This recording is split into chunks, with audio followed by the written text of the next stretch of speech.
大家好，我係小雨 Y 人。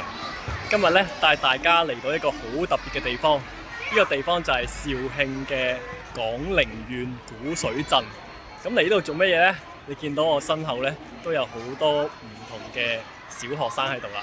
今日咧係嚟到做義工嘅，咁同啲小朋友一齊踢下波啊，打下籃球啊，同埋派下禮物仔俾佢哋啦，俾佢哋都感受到愛啦，同埋都俾大家睇一睇啊，究竟古水鎮裏邊嘅小學情況係點啦？咁呢個地方呢間小學呢，都算係一間即係鄉村嘅小學啦。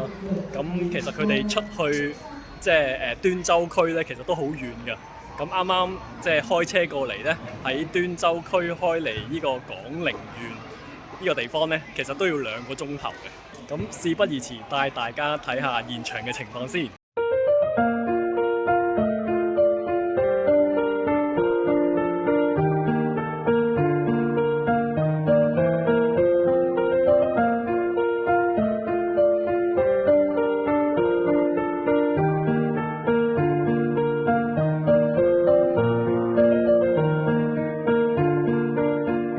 等陣咧就會教啲小朋友啦去畫畫啦，咁畫啲咩畫咧？就係畫喺件披薩裏邊嘅。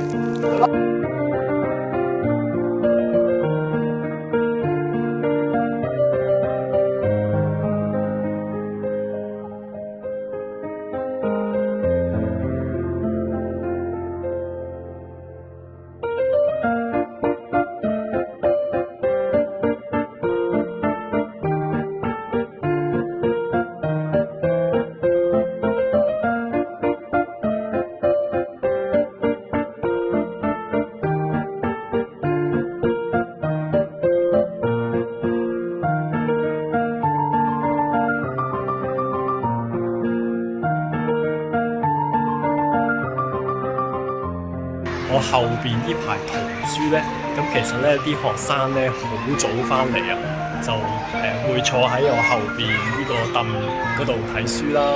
6點幾啊7點嘅時候呢，佢哋已經係翻嚟去睇呢啲書㗎啦。咁呢排圖書呢，就係喺個門口隔離嘅啫。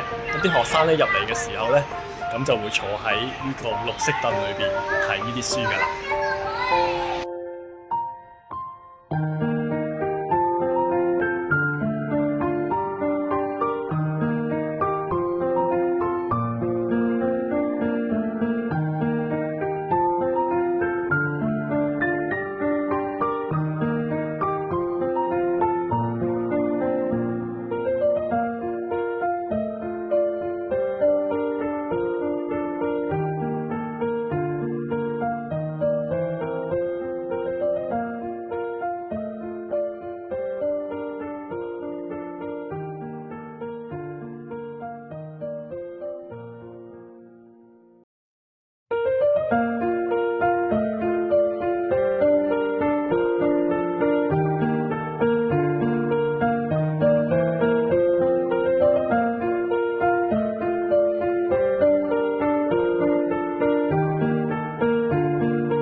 好快輪到我啦！